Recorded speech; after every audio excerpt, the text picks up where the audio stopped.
अच्छा, यहाँ तक हमने कर लिया था कि जो गलतियां हमने नहीं करनी उनके बारे में मैं यहाँ पे बढ़ा रहा हूँ, ठीक है। इमेज साइजिंग का सही से ना करना भी एक बहुत बड़ी गलती है, ये याद रखिएगा। और इसको आपने नोट कर लेना है। अगर विड्थ और हाइट एट्रीब्यूट्स को सही से सेट नहीं किया जाता तो ये ब्राउज़र को इमेज को सही से रेंडर करने में मुश्किलात पैदा कर सकता है। इससे लेआउट इश्यूज भी हो सकते हैं, जैसे कि मैंने भी आपको बताया था कि अगर मैं मोबाइल की स्क्रीन पे देख रहा हूँ तो यहाँ पे जो लेआउट होगा वो और होगा, और कंप्यूटर का जो लेआउट होगा वो और होगा, ठीक है। छोटी बड़ी स्क्रीन का प्रॉब्लम होता है, तो इसको सोल्व करने के लिए CSS मौजूद है, लेकिन फिर भी अगर आपने HTML के अंदर साइजिंग करनी है तो फिर भी उसको एहतियात से करना होता है, ठीक है। कोशिश ये करें कि उसको ना ही करें, इमेज साइजिंग को HTML के अंदर ना ही करें, ज़्यादा बेटर रहेगा, ठीक है। उसके बाद आता है हाई रेजोल्यूशन इमेजेस का बेजा इस्तेमाल। बहुत सारे लोग ये कहते हैं कि मेरी वेबसाइट जो है वो सबसे अच्छी होनी चाहिए, परफेक्ट होनी चाहिए। ऐसी सूरत में वो क्या करते हैं कि बहुत ज्यादा हाई रेजोल्यूशन की जो इमेजेस हैं उनको अपलोड करना शुरू करते हैं, उनको लगाना शुरू कर देते हैं। इससे क्या होता है कि वो उनकी जो वेबसाइट है उस पे लोड बढ़ता है। आप देखेंगे कि जब भी आप एक बड़ी रेजोल्यूशन की इमेज अपने ब्राउजर के अंदर या अपने पेज के अंदर लगाते हैं तो उसको लोड होने में भी टाइम लगता है। और जो यूजर्स होते हैं वो इतना इंतजार नहीं करते। अगर एक वेबसाइट दो 2 मिनट से ज्यादा, 2 मिनट तो बहुत ज्यादा बता रहा हूँ, 1 मिनट से ज्यादा देर लगाती है लोड होने में, तो लोग उसको छोड़ देते हैं, यानी नेक्स्ट किसी वेबसाइट पे चले जाते हैं। तो ये आपने नहीं करना कि एक बहुत हाई रेजोल्यूशन की बड़े साइज की पिक्चर को नहीं लगाना, ये याद रखिएगा। ये जो हाई रेजोल्यूशन की इमेजेस हैं इनको लोग बेजा इस्तेमाल करते हैं, इस वजह से वो इस चीज के लिए, यानी उनकी जो वेबसाइट है वो डाउनग्रेड हो जाती है। तो डाउनग्रेड आपने अपनी वेबसाइट को नहीं करना, या आप किसी के लिए बना रहे हैं, अगर किसी सॉफ्टवेयर हाउस में है तो वहां पे भी आपने इस चीज को माइंड में रखना है। और इंशाल्लाह इसके बारे में भी हम डिस्कस करेंगे कि कौन कौन सी इमेजेस किस किन किन वेबसाइट से आप ले सकते हैं, किस तरह से उनको यूज करना है, इनके बारे में हम डिस्कस करेंगे। फिलहाल आप इतना समझ लें कि कौन सी गलतियां हमने नहीं करनी, ठीक है। बहुत हाई रेजोल्यूशन हाई रेजोल्यूशन की इमेजेस का इस्तेमाल पेज लोड टाइम को बढ़ा सकता है, जो यूजर एक्सपीरियंस को खराब कर सकता है। इमेजेस को ऑप्टिमाइज करना चाहिए ताकि वो तेजी से लोड हो सके। अच्छा, यहाँ पे एक और चीज मैं बता देता हूँ कि मुझे किसी ने कहा था कि यार आप इस तरह से जो रोमन और उर्दू है उस तरह से ना लिखा करें, इंग्लिश में लिख दें या फिर आप उर्दू में लिख दें। तो मैंने ये इसलिए भाई इसको मैं इसलिए इस तरह से लिखता हूँ कि ये जरा पढ़ने में भी आसानी होती है, और हर हर बंदा जो है वो चैटिंग कर लेता है और उसको इसकी सही से समझ लग जाती है।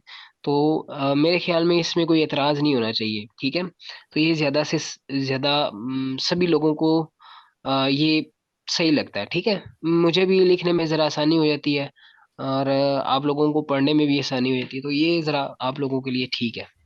ओके। अच्छा जी, नेक्स्ट, रिस्पॉन्सिव डिजाइन को इग्नोर करना। अच्छा, रिस्पॉन्सिव का मतलब क्या है, पहले मैं इसके बारे में थोड़ा सा समझा देता हूँ, फिर हम नेक्स्ट चलेंगे। रिस्पॉन्सिव का मतलब ये होता है कि अगर फॉर एग्जांपल मैंने एक वेबसाइट बनाई है और उसके ऊपर मैंने एक इमेज लगा दी है, तो मैं ये चाहता हूं कि जब भी कोई बंदा किसी बड़ी स्क्रीन पे मेरी वेबसाइट को देखे तो ये इमेज ऑटोमेटिकली बड़ी हो जाए, और अगर कोई इसको छोटी स्क्रीन पे देखे तो मेरी जो इमेज है वो ऑटोमेटिकली छोटी हो जाए।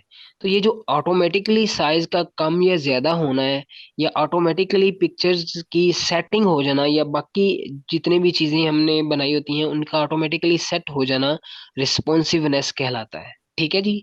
ये चीज याद रखनी है। और ये जो रिस्पॉन्सिव साइट्स होती हैं ये CSS की मदद से होती हैं, ठीक है। जब हम CSS के अंदर जाएंगे तो हम लोगों को इसके बारे में भी डिटेल से समझाऊंगा कि हम रिस्पॉन्सिवनेस किस तरह से बना सकते हैं, और ये इग्नोर करने वाली चीज नहीं है, ठीक है, ये याद रखिएगा। रिस्पॉन्सिवनेस रिस्पॉन्सिव डिजाइन को इग्नोर करना भी एक सबसे बड़ी गलती है। आजकल के डिवाइसेस के मुख्तलिफ स्क्रीन साइजेस को देखते हुए इमेजेस को रिस्पॉन्सिव बनाने के लिए CSS का इस्तेमाल करना चाहिए। ना कि विड्थ और हाइट एट्रीब्यूट्स को। ठीक है जी, ये याद रखिएगा। जब तक सीएसएस में बहुत ज्यादा एडवांस चीजें नहीं थी, तब तक लोग विड्थ और हाइट को यूज करते थे। लेकिन अब विड्थ और हाइट बहुत ही कम यूज होती है, ये समझ लें कि ना होने के बराबर है। तो इस तरह के जितने भी एट्रीब्यूट्स हैं जो अब यूज नहीं होते, उनको HTML अपनी लैंग्वेज से ही निकालने जा रहा है। ठीक है, बहुत जल्दी इन चीजों को आप नहीं देखेंगे, लेकिन ये आप लोगों को समझाने के लिए था। आप लोगों को इसकी समझ लगनी जरूरी है। ठीक है। अच्छा, CSS के अंदर इंशाल्लाह हम इन चीजों को भी डिस्कस करेंगे। अच्छा, उसके बाद आता है इनकरेक्ट फाइल पाथ्स का इस्तेमाल। इनकरेक्ट फाइल पाथ का मतलब ये है कि जैसे मैंने इसके अंदर एक इमेज का पाथ लिखा हुआ है, इसको हम बोलते हैं पाथ। CAT.jpg, ये एक पाथ है। लिंक भी आप इसको बोल सकते हैं, पाथ भी बोल सकते हैं। तो अगर कई लोग जो है वो गलत पाथ लिख देते हैं, कॉपी पेस्ट कर लिया, किसी जगह से कॉपी करके लिंक लगाया, समझ लिया कि ये पिक्चर है, लेकिन वो पिक्चर नहीं होती, किसी और चीज का लिंक होता है। तो उससे ये होता है कि आपकी जो वेबसाइट है उसके अंदर लोड बढ़ता है और प्रॉब्लम्स पैदा होती हैं, एरर्स आ सकते हैं। ठीक है, तो फाइल का पाथ जो है याद रखिएगा, हमेशा देख के आपने इस चीज को जो है ना वो करना है। बहुत ज्यादा जल्दी के अंदर किसी भी चीज को नहीं बनाना चाहिए कि मैं जल्दी जल्दी बना लूं और लोगों को दिखा लूं कि मैंने ये बनाया है, इस तरह से नहीं करना। अभी आपने अपने आप को जब तक ये ना समझ लें कि आप एक बेसिक वेबसाइट बना सकते हैं, तब तक आपने खुद को जीरो समझना है। ठीक है, ये चीज आप लोगों को आगे लेके जाएगी, ऊपर लेके जाएगी।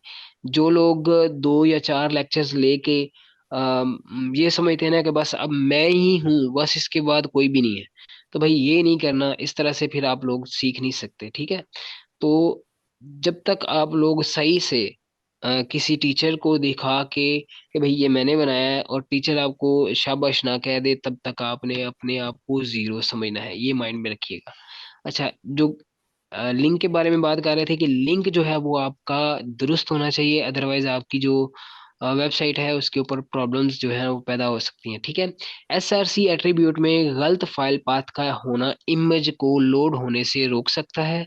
हमेशा चेक करें कि पाथ सही है और इमेज सर्वर पर मौजूद है या नहीं। ठीक है, सर्वर के बारे में भी हम डिस्कस करेंगे। कुछ चीजें ऐसी हैं, जो कुछ वर्ड ऐसे हैं जो आप लोगों के लिए बिल्कुल नए होंगे, तो इनको टेंशन नहीं लेनी, इग्नोर करें।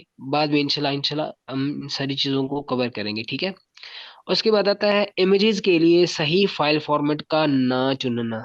ठीक है, फाइल फॉर्मेट का मतलब क्या है, मैं आपको एक चीज दिखा देता हूँ कि यहाँ पे अगर मेरे पास अपनी साइट के अंदर cat.jpg के नाम से एक फाइल मौजूद है। ठीक है, और मैं जल्दी में क्या करता हूँ, जेपीजी की जगह पे PNG फॉर्मेट लगा देता हूँ, PNG फॉर्मेट लगा देता हूँ। ठीक है, और कंट्रोल S करके इसको सेव कर लेता हूँ। अब आप अगर आप यहाँ पे आके देखेंगे, हमारा जो पेज था, यहाँ पे आपको इमेज नजर नहीं आएगी। ठीक है, यहाँ पे आपको एक छोटा सा आइकॉन नजर आ रहा है ब्रेक का, मतलब आपकी इमेज यहाँ से गायब है। क्यों? क्योंकि आपने गलत फाइल की एक्सटेंशन लगाई है। ठीक है, तो इस चीज को भी नोट रखना है कि आप अगर गलत एक्सटेंशन लिखेंगे तो ये आपकी इमेज को भी शो नहीं करवाएगा, और फिर इस तरह से आपका यूजर एक्सपीरियंस जो है वो खराब हो सकता है। ठीक है, ये चीज याद रखनी है। अच्छा, डिफरेंट टाइप्स ऑफ कंटेंट के लिए मुख्तलिफ इमेजेस फॉर्मेट्स बेहतर होते हैं। अच्छा, इस चीज के बारे में भी मैं आपको बता देता हूँ कि जैसे कि अगर फोटोग्राफ्स हैं, ठीक है, अगर आप किसी भी कोई भी पिक्चर लगा रहे हैं, जैसे किसी की पिक्चर है, नेचर की पिक्चर्स हैं, या इस तरह की कोई भी पिक्चर्स हैं, उनको हम ग्राफ्स बोलते हैं। ठीक है, फोटोग्राफ्स के लिए आपको हमेशा जेपीजी फॉर्मेट जो है उसको सिलेक्ट करना है, यानी उसकी एक्सटेंशन जो है वो जेपीजी होनी चाहिए। ठीक है, बेहतर है। जबकि ग्राफिक्स और लोगोज के लिए हमेशा PNG या SVG फॉर्मेट्स ज्यादा मुनासिब होते हैं। अच्छा, PNG और SVG और JPG ये क्या चीजें होती हैं, इनका काम क्या होता है, किस तरह से वर्क करता है, ये भी हमारा एक टॉपिक है, इसको भी हम इंशाल्लाह हम कवर करेंगे। ठीक है। अच्छा, सिक्योरिटी रिस्क को नजरअंदाज करना। अच्छा, सिक्योरिटी रिस्क क्या होता है, मैं आपको इसके बारे में भी बता देता हूँ। देखिए, आप एक वेबसाइट बना रहे हैं, ठीक है, और उस वेबसाइट के ऊपर आप एक प्योर कंटेंट लिख रहे हैं, ठीक है, बहुत अच्छा कंटेंट आप लिख रहे हैं, बहुत ही बेहतरीन आपकी जो है ना वो मेहनत है, ठीक है, आपने बहुत ज्यादा मेहनत की है। अब होना तो ये चाहिए कि जितनी आपने मेहनत की है उतना ही अच्छा आपकी वेबसाइट जो है वो आगे निकलनी चाहिए। लेकिन आपकी वेबसाइट को डाउनग्रेड करने वाली चीजें जो है वो ये हैं कि आप सिक्योरिटी की चीजों, सॉरी, सिक्योरिटी रिस्क जो होते हैं उनको चेक नहीं करते। सिक्योरिटी रिस्क का मतलब क्या है?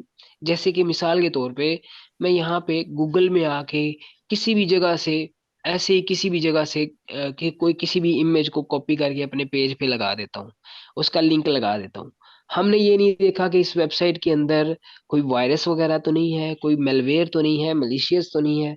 इस तरह के जो लिंक्स होते हैं, क्योंकि इमेजेस के अंदर भी वायरसेस को एम्बेड करके छोड़ा जाता है, ठीक है, ये चीज याद रखिएगा। ये ना सोचें कि आप यहाँ पे इमेज डाउनलोड कर लेंगे तो इमेज में कौन सा वायरस होगा। भाई, इमेज के अंदर भी लोग वायरसेस को एम्बेड करके भेजते हैं, ठीक है, तो ये चीज याद रखनी है।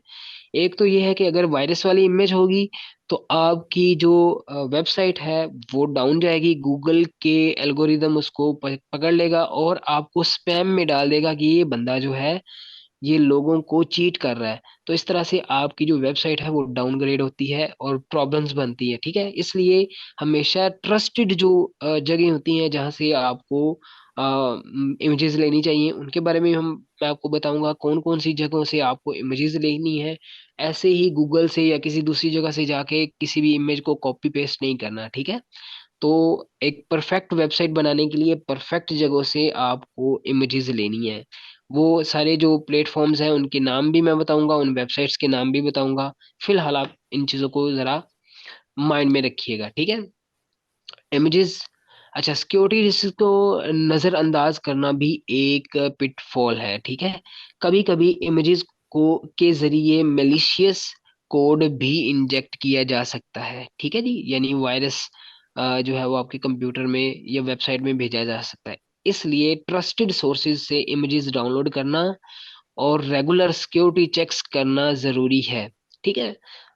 जब आप थोड़ा सा एडवांस लेवल पे वेबसाइट बनाना सीख जाएंगे तो आप लोगों को इन चीज़ों के बारे में बताऊंगा कि ये ऑटोमेटिकली सिक्योरिटी चेक्स कैसे होते हैं और हमें खुद से इन चीज़ों को देखना नहीं पड़ता, ये ऑटोमेटिकली हो जाते हैं। इनके बारे में भी मैं आपको बताऊंगा इंशाल्लाह।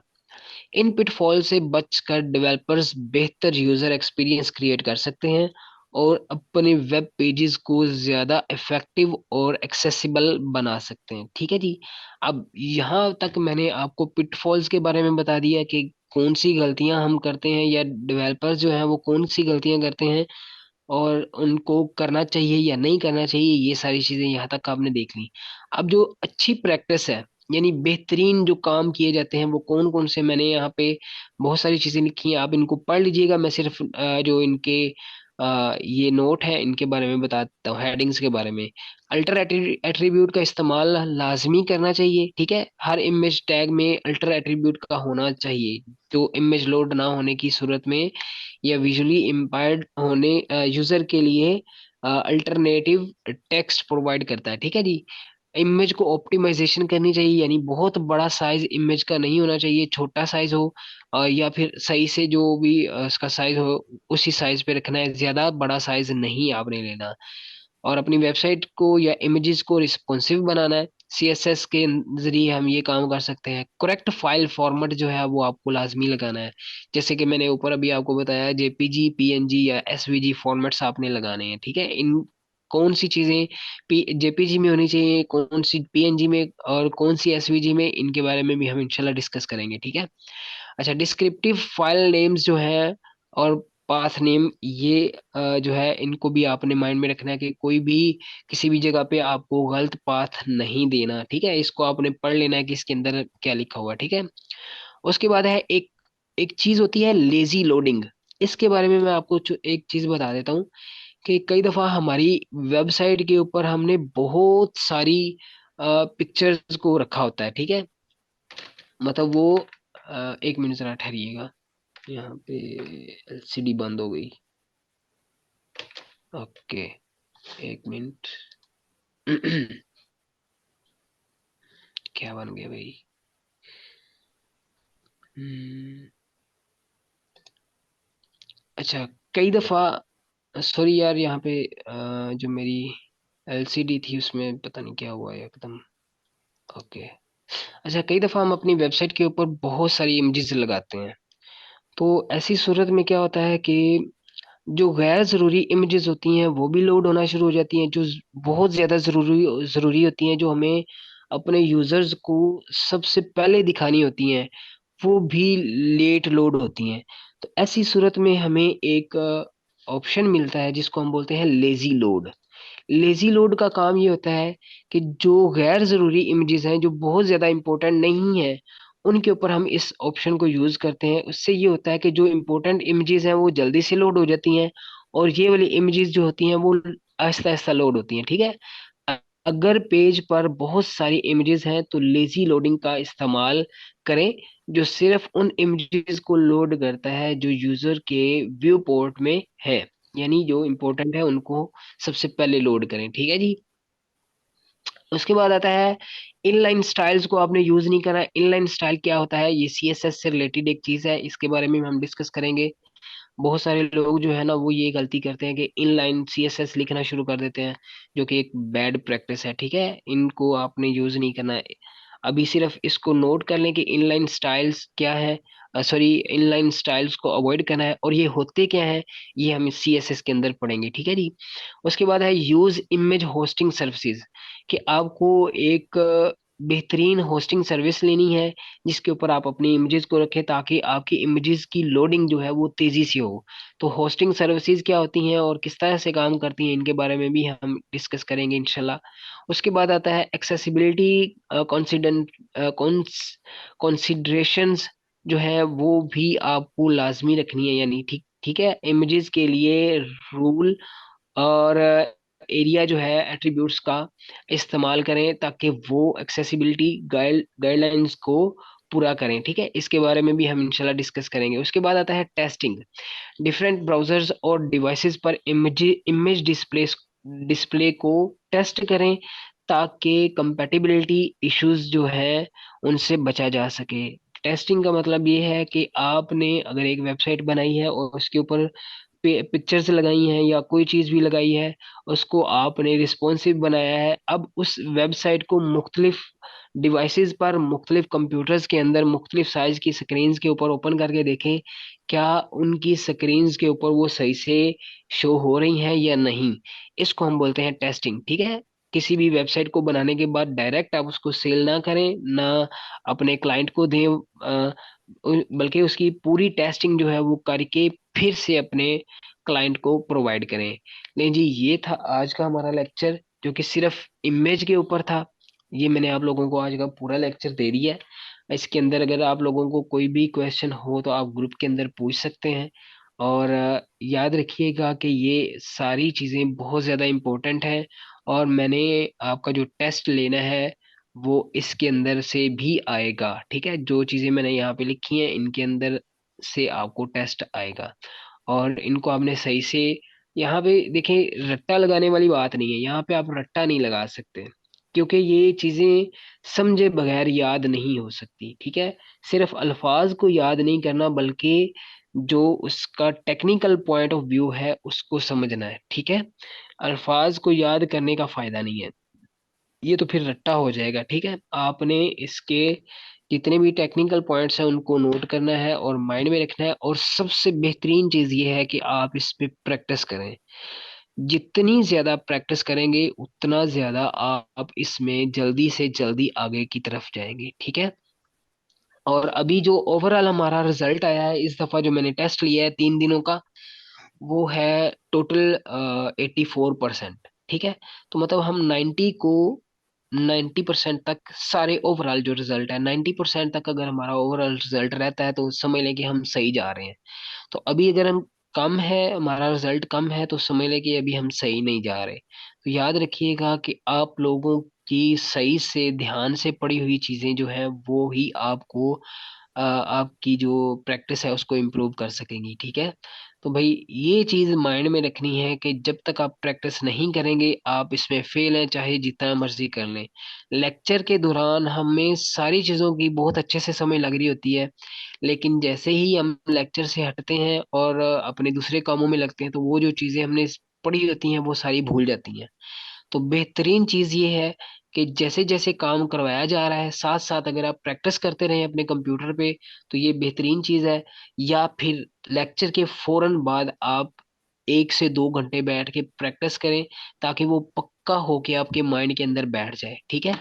और अगर आप पेंसिल के साथ नोट कर लें चीजों को, खुद से पॉइंट्स लिखते जाएं, तो वो सबसे बेहतरीन चीज है, क्योंकि जो भी चीज आपकी पेंसिल के नीचे से गुजर जाती है वो फिर आपको कभी भी नहीं भूलती, ठीक है। ये एक्सपीरियंस है मेरा। तो आप लोगों ने ये याद रखना है कि सारी चीजें जो है वो सही से करनी है, और इंशाल्लाह ताला हम इसको पूरे 12 दिनों के अंदर कंप्लीट करेंगे, ठीक है। 12 दिनों का कोर्स नहीं होता पूरा HTML का। बहुत लोग जो है वो एक एक महीना और उससे भी आगे ले जाते हैं, या फिर जो अकेडमीज के अंदर पढ़ा रहे हैं टीचर्स, वो क्या करते हैं कि ऊपर ऊपर से चीजों को समझा देते हैं, पढ़ा देते हैं। उनकी जो बेसिक्स होती हैं, बुनियादें होती हैं, वो नहीं करवाई जाती।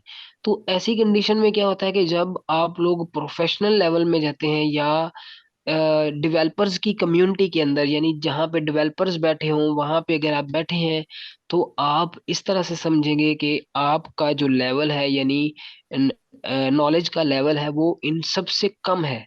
तो ये जो चीज है वो आपको डीमोटिवेट करती है।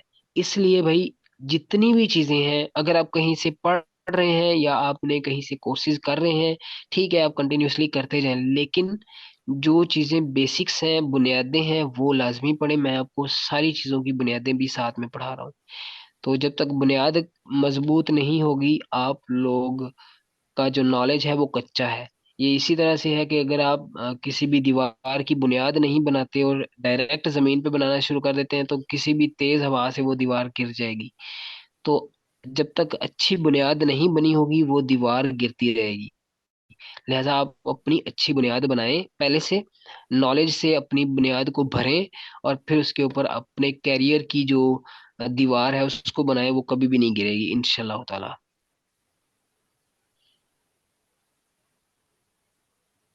जी बिल्कुल। जो नोट्स है ना भाई, वो डेली मैं ग्रुप के अंदर शेयर करता हूँ। और जो हमारे पास नोट्स है ना, जितने भी मैंने अभी तक बनाए हैं, वो सारे के सारे ग्रुप्स के अंदर, मैं ग्रुप के अंदर शेयर कर रहा हूँ, ठीक है। ओके। अभी आप लोगों ने अगर कोई क्वेश्चन करना है तो यहाँ पे हम मैसेज के थ्रू भी कर सकते हैं, कोई मसला नहीं है। आप अगर बोलना नहीं चाहते डायरेक्ट तो मैसेज के थ्रू भी कर सकते हैं। हम जी अस्सलाम वालेकुम सर। यहाँ पे एक बंदे ने पूछा है कि जो वायरसेस हैं उनको डालने का मकसद क्या होता है। देखें भाई, एक चीज मैं आपको बता दूं कि बहुत सारे लोग जो है ना वो शरारतें भी करते हैं कि मैंने एक वायरस बनाया और मैं दूसरे के कंप्यूटर में डाल दूं। उससे ये होता है कि मेरे पास उसका सारा कंट्रोल आ जाएगा, जिसको हम हैकिंग बोलते हैं, ठीक है। हैकिंग लोग करते हैं, उसके कंप्यूटर को हैक कर लिया, देख लिया जी उसके अंदर क्या क्या चीजें पड़ी हैं। तो ये जो चीज है ये इसके लिए भी किया जाता है। और जो बड़ी कंपनीज होती हैं जो एंटी वायरस बनाती हैं, असल में वही वायरसेस भी बनाती हैं। वो इसलिए करती हैं क्योंकि उनके जो एंटी वायरसेस हैं वो सेल होने शुरू हो जाते हैं ज्यादा से ज्यादा। तो यानी प्रॉब्लम भी खुद से क्रिएट करते हैं वो, और प्रॉब्लम का सलूशन भी वो खुद से देते हैं, ताकि हमारे जो खाना पीना है वो चलता रहे। जैसे ये कोरोना वायरस के अंदर हुआ, कोरोना भी खुद से फैलाया, और फिर उसकी वैक्सीनेशन वैक्सीनेशन जो है वो बना के वो सेल की। तो ये समझ लेंगे इस तरह का ही, ठीक है, वायरसेस बनाने वाला काम। आज वाले नोट्स ग्रुप में शेयर कर दें, ठीक है भाई, कर दूंगा। दोनों शहजाद क्लैप तो करें दें। ओके जी, क्लैप किस चीज की? जी सर, बहुत ज्यादा हेल्पफुल है, जी ठीक अस्सलाम वालेकुम है। सर। जी वालेकुम सलाम। जी सर जी, एक सवाल पूछना था वो कल वाले लेक्चर का। जी जी। जी सर जी, वो जो हमने ए लिंक और बी लिंक जो बॉडी टैग के अंदर एट्रीब्यूट ये जो है इनमें यूज किए थे कल, तो सर अगर मैं हर लिंक एंकर लिंक टैग उस और अंदर अलग से क्या मैं यूज कर सकता हूँ इनको, ए लिंक और वी लिंक को? ए लिंक और वी लिंक को जी सर जी। एंकर टैग की जी अंदर बात कर रहे हैं। जी सर, हर हर एंकर टैग के अंदर अलग से यूज कर सकता हूँ या नहीं, या ये सिर्फ जस्ट बॉडी में ही होते हैं? ये सिर्फ बॉडी के एट्रीब्यूट्स हैं, ये उसके अंदर नहीं शो होंगे। जी हाँ, अगर आप एंकर टैग के जो जैसे अभी हमने एंकर टैग पढ़ा है जिसके अंदर हम लिंक लगाते हैं, अगर उस लिंक का कलर अगर हमने अलग से चेंज करना है सीएसएस के थ्रू, वो भी किया जा सकता है। ज्यादा बेहतर यही है कि हम एचटीएमएल के जितने भी टैग्स हैं उनको सीएसएस के थ्रू हैंडल करें, ये ज्यादा अच्छा है। ठीक है। तो जी ए लिंक वी लिंक ये सारी चीजें पुरानी हो चुकी हैं, और ये बहुत जल्द HTML से निकल जाएंगे। ठीक है। वैसे वो सारी चीजें आपको समझाने के लिए थी कि आप लोगों को आइडिया हो जाए कि एट्रीब्यूट्स क्या होते हैं। ठीक है। और ये जो मैंने पहले एट्रीब्यूट्स पढ़ाए हैं, ए लिंक वी लिंक, ये सारे के सारे आप बॉडी टैग के अंदर लगा सकते हैं, इसके अलावा किसी जगह पे नहीं लगा सकते। जी। और किसी का कोई क्वेश्चन है?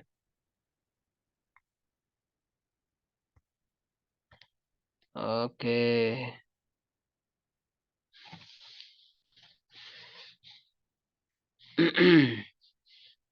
ओके। अच्छा यार, मुझे ये बताएं कि आप लोगों में से किसको प्रॉब्लम आ रही थी आज, जो हमने टेस्ट किया है उसमें किन किन लोगों को आ रही है, क्या क्या प्रॉब्लम? अच्छा, एक तो ये उजैफा था और दूसरा ये माही, क्या नाम है, मुबश्शिर माही, हाँ, मछली इन्होंने वाला, टेस्ट नहीं किया। मुबश्शिर मछली। अच्छा मुबश्शिर, बशर ओए। सुता पे। हाँ जी। हाँ, की प्रॉब्लम है, क्यों नहीं तू टेस्ट फिर अपीयर हो सकिया? लॉगिन तो तेन दस दी सी कि सर नवीद ने भेजी होनी तेन। दे दिता टेस्ट का। मुबश्शिर तेरे नाल कौन है? हाँ जी। आपके साथ कौन है जिसने अभी आपको बुलाया है? जबकतुल्ला। अच्छा अच्छा, सिबगत आपके साथ है। नहीं, टेस्ट दे दिया आपने? हाँ जी, दिया था मैंने। नहीं दिया है, वो सर नवीद ने जो रिजल्ट भेजा उसमें आपका तो नहीं है रिजल्ट। है, मैंने दिया, ग्रुप में सेंड किया था। अच्छा अच्छा, ग्रुप में सेंड किया है। और दूसरा ये यार था, मैं क्या आपको नाम है इसका, बता देता हूँ। हुजैफा। यहाँ पे आप देख सकते हैं, मैं रिफ्रेश करके देख लेता हूँ कि यहाँ पे, हाँ, सिबगतुल्ला जो है वो है यहाँ पे। नहीं, सिबगत का इसके तो है, सिक्सटी दूसरा का परसेंट ये मार्क्स मुबश्शिर का, मुबश्शिर का, ये है मुबश्शिर शहजाद। माही। बशीर शहजाद वो ऊपर है। अच्छा, मुबश्शिर शहजाद। नहीं तो एक वो मुबश्शिर माही का भी बना हुआ है ना अकाउंट। वही है मेरा, वो बशीर शहजाद माही माही वाला है। कई दिया। ठीक है। और यहाँ पे शो हो रहा है।